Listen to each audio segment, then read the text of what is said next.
Hey, what's going on, everybody? Thank you all for joining me at this time. My name is Shavi Zane, and I'm coming on to have a discussion with you all.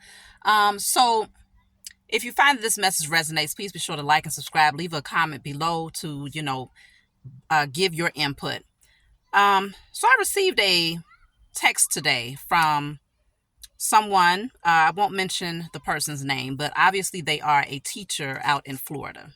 Shout out to you for sending me that message. So apparently there has been a new law that has been enforced upon the teachers. This person specifically is a fourth grade teacher. And in Florida, apparently Section 1003.42, I believe it is, Section 1003.42, there is a requirement for the teachers to implement into their regimen a history lesson on the Holocaust. They are to specifically emphasize the genocide of the European Jews. It says specifically of the European Jews, and to emphasize the annihilation of these people at a specific time in history, how it was supposedly a government orchestrated, and they are to enforce the understanding of anti-Semitism, what that means in terms of the definition of that, as well as any updated, because it speaks on updated definitions of what anti-Semitism is. And they are to put heavy emphasis on that for the children to understand. And this is to be implemented now as of 2023 through 2024. So that's only one state.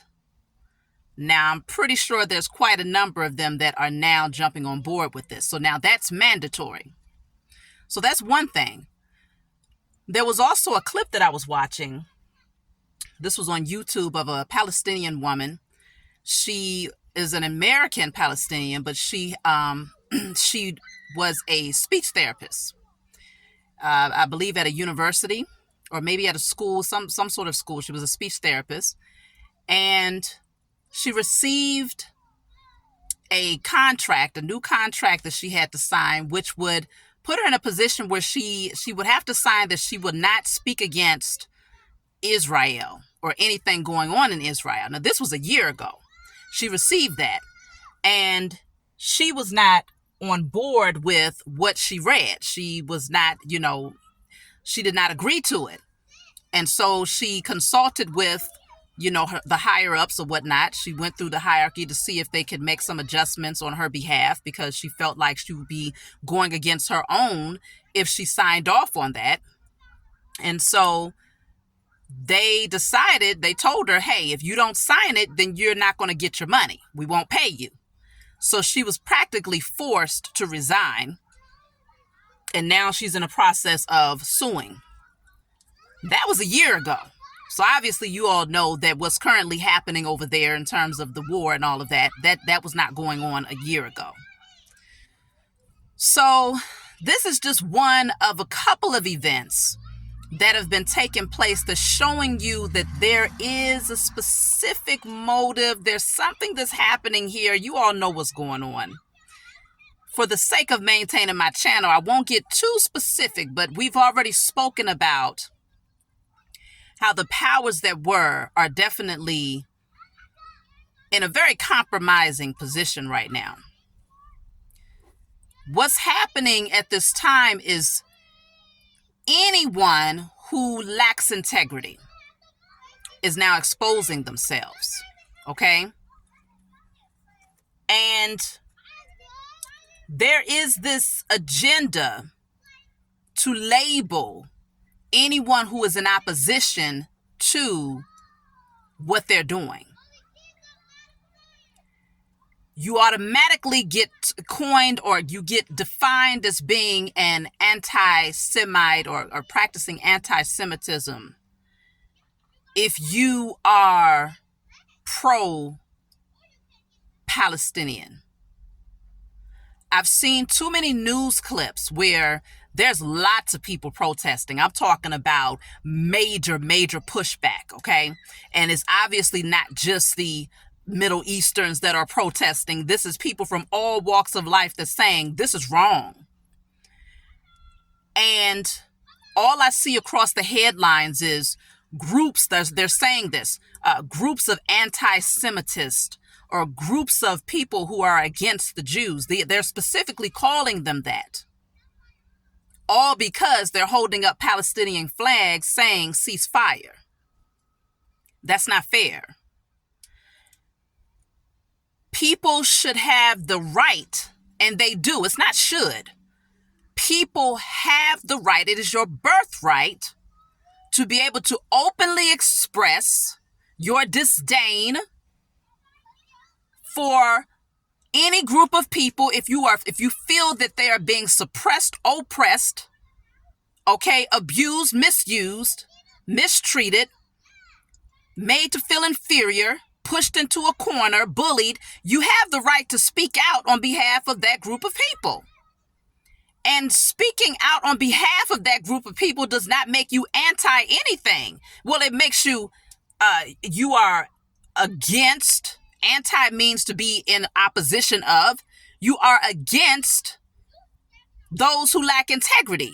You are against genocide. You are against the mistreatment of any group of people. It doesn't make you an anti-Semitist, if that's even a word. It just makes you pro-life, pro-humanitarian. You see what I'm saying? Pro-justice. But as you can see, if you're paying attention to what's happening right now, there's a lot of semantics, there's a lot of wordplay, and they're trying to take, it's like if they can find any little thing, they use that. Okay, even on these platforms, these social media platforms, you got to be very, very, very careful with how you express certain things, because they will take it and run with it, because they're actually looking for a reason to say that you are anti, right? They're looking for a reason to say that. They need a reason. And so they're watching and they're combing through with this fine-tooth comb to see, oh, there it is.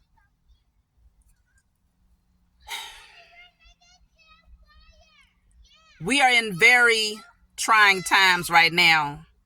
There's beautiful things that's happening, but at the same time, there is a tug of war with the powers that were. They don't want to release their grip. And I've been telling y'all for a long time, we've been doing the declarations for a minute now. We have been praying. We've been transforming. We've been pulling ourselves away from their system and their beast and all of the things that they created. And so we knew, we spoke about this, that as above, so below. You start creating a tornado in the spiritual realm. You create that shift in the spiritual realm that breaks the chains off of your ancestors, yourself, your offspring, and all of the chosen across the four corners of the globe. All right, the spiritual war has been won. We saw that in the last message. So as above, so below. Now the physical war is taking place. And this is just the beginning. This is one of many, actually. Because a lot of people might say that, okay, well, maybe they're winning right now because the numbers, we got thousands and thousands whose lives have been taken on one end. The other end, there's about 1,500. That's the numbers that they're giving. That's the numbers that they're giving. Remember what I just said. With that being said, many people are pushing back like, well, hold up. Wouldn't this be considered as being genocide if you have such a unbalanced number of people who are dying? And they're saying that a lot of the people who are losing their lives are civilians, which they are, because it's been reported that the bombing that happened at the hospital, that's where a lot of people congregated for safety. Then you have refugee camps that have been bombed, where they said they bombed that particular region because there was one Hamas leader there that they needed to get to.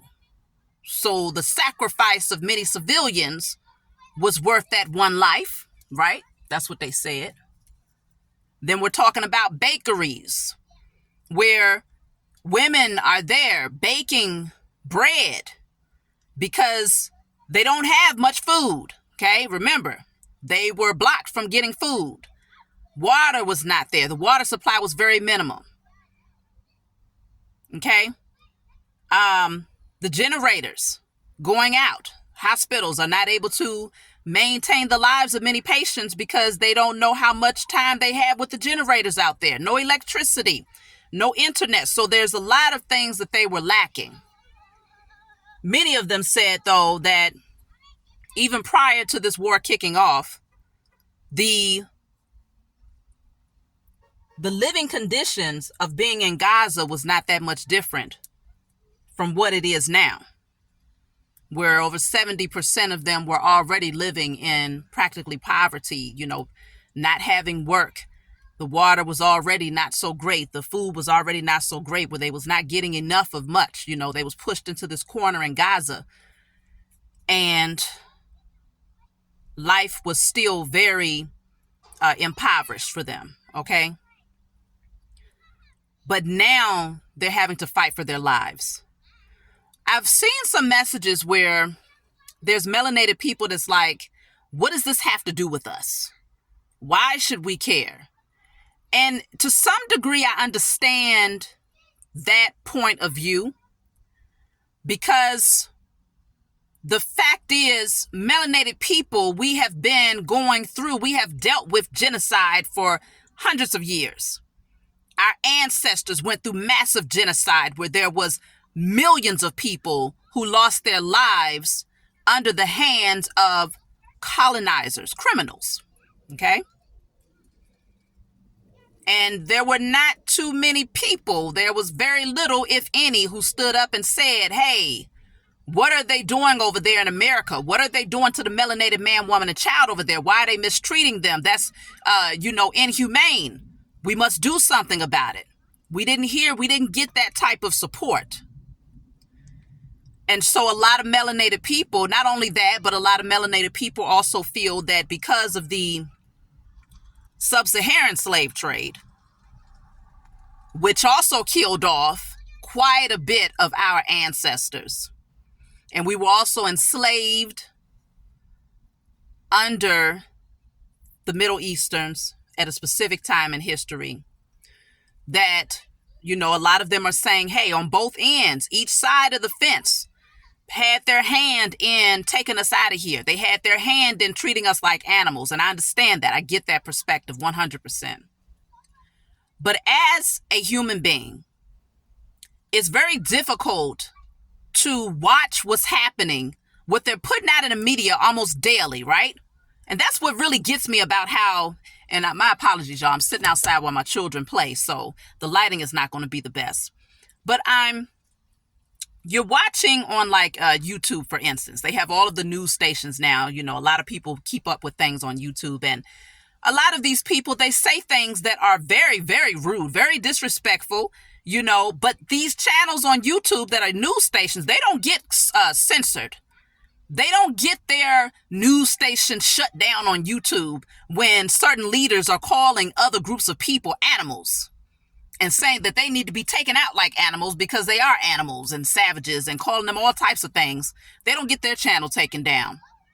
But the moment you say something, you better not say nothing, because you ain't CNN.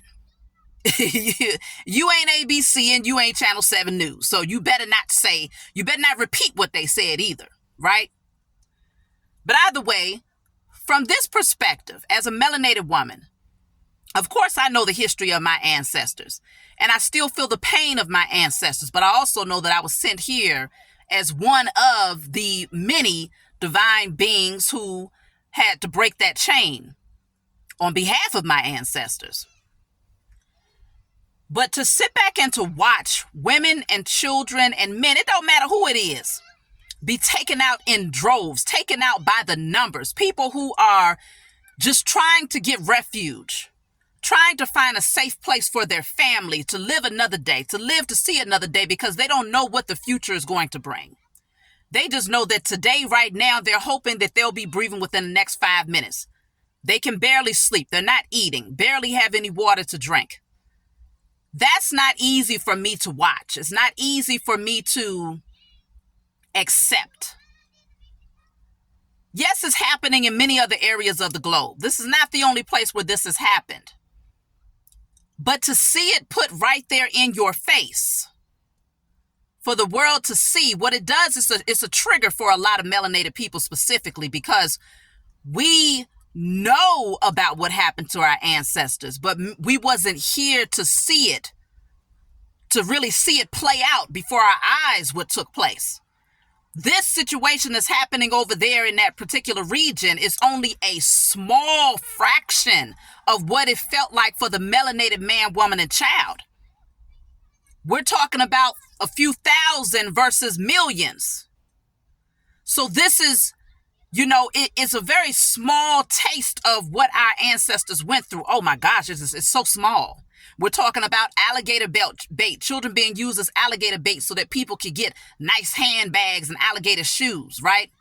We're talking about men being pulled apart, where one part of their body is hooked to this horse, the other part of the body is hooked to that horse, and they're being torn to shreds. Each horse is being guided to run into a different direction, completely snatching that person's body apart. We're talking about the beheading of our ancestors, where they would put it on sticks and put it out in the street for our other people to see, for our neighbors and our brothers and sisters to see this, to keep us in a state of fear. It was a fear tactic that the European used against us, right? We're talking about the castration of the melanated man. We're talking about the raping of the melanated woman, right? It's so many different things that our people went through. And it had zero to do with us causing or starting a war against these people. It was not the case. No, it was because we wanted to go and reclaim our birthright, which is freedom. Our birthright, which is sovereignty. Our birthright, which is peace of mind, and to live comfortably amongst our neighbors, and not to be used as a slave to do somebody else's labor because they was too lazy to do it for themselves, right? We're talking about people who were murdered, outright murdered, just off the strength that we just wanted to live, right? There was no war that we started because we didn't have the tools to do that. But yet and still, we lost it all. And for generations, even up until today, you see that the melanated man and woman have a disadvantage because of what took place towards our ancestors. Strong disadvantage.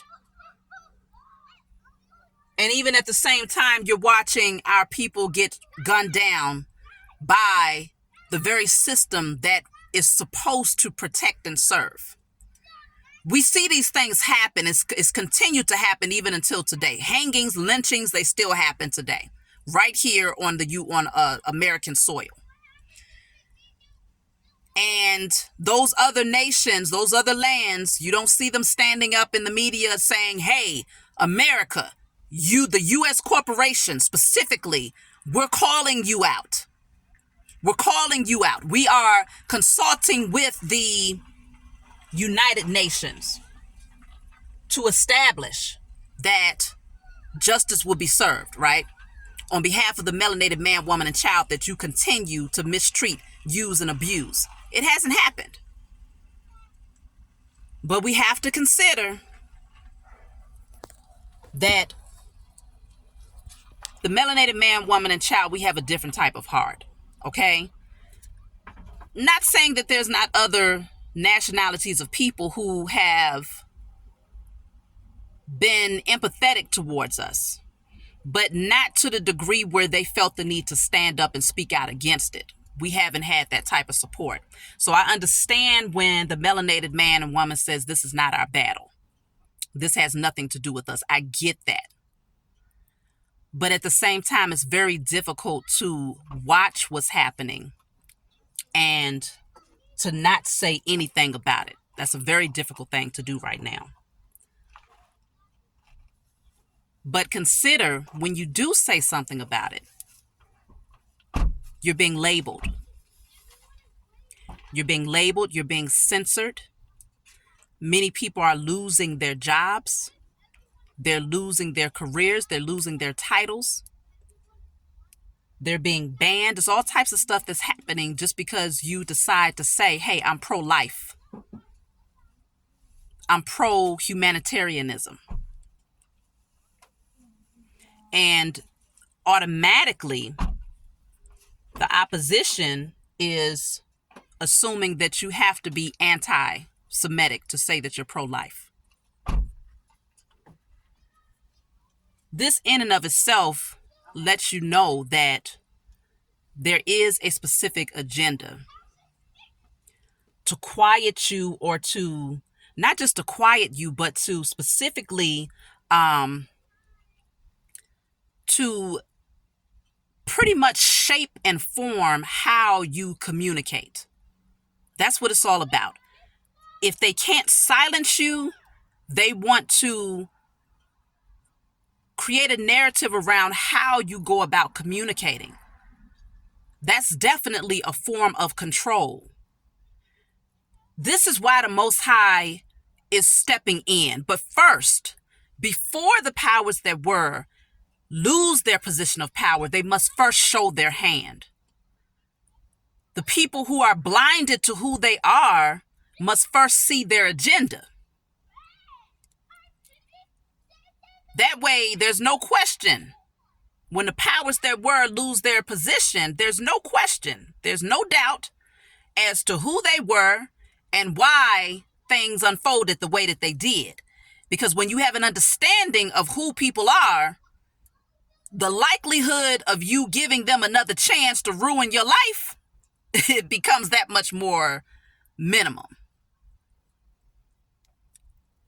You have to first take the mask off. And that's what is happening. The mask is being removed. Smoke screens are being cleared. The curtain is now being drawn back. It's important for us as the melanated man, woman, and child to be very, we have to maintain our heart space, okay? We have to maintain that empathy. Even though we know that that particular group of people, they wasn't there for us, right? Not just them, but other people. I ain't never seen the Chinese stand up for us. I ain't never seen the Middle Eastern stand up. I've never seen the Russians or the, whoever. I've never seen it happen. You may even say, I can't really say that there's that many occasions where the Africans have stood up for us. And that's sad. Because if there's any group of people that live on this planet, the melanated man, woman, and child has been misused and abused more than any other group of people. When we're talking about numbers, when we're talking about the numbers of people who have been affected, when we're talking about how it's affected our people for generations to come, when we're talking about how there was never any retribution for what's taking place towards us or our ancestors. There was never any accountability. When we're talking about how the same people who actually misused and abused us, murdered us, and committed criminal acts against us still maintain their position of authority and power. The scales have yet to be balanced. And so until this happens, we're going to see a lot of atrocities take place right before our eyes. And it's going to humble people. And it's going to remind them how they never stood up when they should have stood up. It's going to remind them of what we felt and how it felt for us, and how it, and not just in the moment of terror does it remind them, but also the way that it's going to affect them generations from now, how it's going to put them in a state of how they're going to be largely disadvantaged in terms of the forward movement of their own people. They'll have a greater understanding of what we went through on a small scale, though. Because again, even what's happening over there currently is very sad and it's traumatic to watch. It angers you, but at the same time, it's on a very, very, very small scale compared to what has happened to the melanated man, woman, and child. And so it's very difficult, like I was saying, to even watch these types of things and to not feel it in your heart space, though. To watch children crying and to be traumatized, they're shaking, and they're crying and they've lost both parents, or they've lost one of their parents, or women and men who have lost their children, babies who have nothing to do with what's going on. This is all about a group of people who have been able to gain this position of power through bloodshed, and they want to maintain that position of power through bloodshed. And anybody who is in opposition to that, they're making threats. I don't care what level you're on. Whether you're a leader of a country or whether you are a speech therapist at a university. If you show that you are in opposition to what is going on right now, or you're not pro a specific group of people, they are making sure that they do whatever they can to make an example of you. So we have to continue to declare and decree. The spiritual warfare has already been won, so really, we're going to watch things play out. I had a dream a couple of weeks ago. I didn't bring this dream to you all, but I did tell a friend of mine about it at that time. I had a dream that I was somewhere in Africa, but it was a lot of American melanated people that was in this particular community. And there were Europeans who came to try to take over that community, and they came with guns. And I remember they was telling us that there was 3 ways that we could leave. They were saying that we could try to run from them, but as we ran, there was a possibility that you might get taken out with a gun, with a bullet in your back, or you may get away. Then the third option was, if you want to leave, you can go, but you will have to be led by one of our people, one of the Europeans, who would have to take you, and they would take you to the place of their choice. So you would have no idea where they was taking you and what that would look like for you and your family if you went with them. So I was conspiring with some other people. This is in a dream now. I was conspiring with some other people, like, okay, look, we're just going to have to take the risk. We have to run. And I just remember us running. We all took off. We started running at the same time, and you hear the gunshots going off. Pow, pow, pow. And we're just running like, man, just don't let it be us. Don't let it be us. And I woke up. I don't know if this means that something might take place where somehow the continent of Africa gets caught up in what's happening right now. And they may try to go over there and enforce their will or their so-called power and authority over them by, giving them ultimatums. It's either your life or you go with what we say. I'm just feeling like somehow Africa is going to become a part of this whole thing. Or it could indicate specifically that what they call the African American, it could take place right here on this soil. But it could be something going on with the melanated man, woman, and child, where there would be some form of an ultimatum where it's like, hey, either you go over here, because if you try to leave and go that way, there's a 50-50 chance that, you playing Russian roulette with your life. I don't know. But I do want to express that dream to you all, because I feel that there could be something concerning Africa specifically, though. So it's definitely going to affect the melanated man in some type of way. But just know that Everything that's unfolding now is literally we're watching the head become the tail. And that's not a pretty scene, because we're talking about a beast that wants to maintain its position of power. And of course, I've been talking to you all about this for a long time. It's going to kick and it's going to buck on its way out. It's not going to go out easy. It's not going to just surrender its power.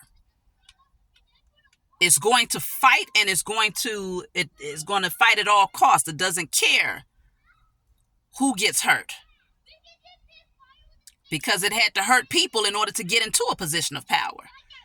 Authority was not given to the powers that were because of their humanitarianism or because of their honor and integrity. No, they received authority by putting us asleep and making us forget who we are, and by forcefully taking it through bloodshed and criminality. And so the way you start is how you finish, right? They're not going to go out with their hands up. They're going to take out as many people as they possibly can, because they're like babies. They're going to go out kicking and bucking, even though they know that they don't deserve to be in that position of authority. They want you to believe that, and they want you to teach your children that. They want to enforce it on your children to believe that they, in fact, are the chosen and that they deserve that position of authority and wealth and power. But we know the truth. And so it's our responsibility as parents. If you have your children in the indoctrination centers, you have to be diligent in staying on top of the truth, making sure that they know the truth. Because that is shaping the minds of the youth is what shapes the future. Okay? So there's a strong objective to get into the minds of the youth and to make them believe certain things so that they'll continue to march at a certain beat. Because there's a rebellious energy that's coming up in the new generation, the children that are born here in the age of Aquarius, because they're being born into a time where people are seeking truth. They're not just accepting whatever is being thrown at them. And so there's a strong agenda to they got to get a grip on the minds of the youth right now, because they're afraid of what we have given birth to.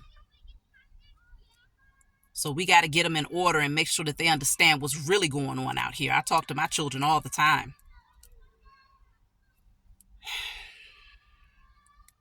So that's my message for you all. We'll see what YouTube tries to do with this one. Okay. I call on my spiritual team of love and war to ensure that any being that tries to work up against me, they receive their portion. I don't care who you are. You receive your portion. Because I know that I operate from a space of honor and integrity. And so those who try to silence you, even though you're not saying anything that could harm anyone else, you're not saying anything that directly works against someone else. And so a lot of times when you do say things that are in opposition to those people, you're speaking the truth. But they don't want the truth out. So we're going to continue to shine light on the darkness of what these people have created. But you got to be very strategic with how you bring it forward. Revelations 3 verses 9. That's what I'm going to close out with, y'all. Please be sure to like and subscribe. I love you all, and I'll talk to you all next time.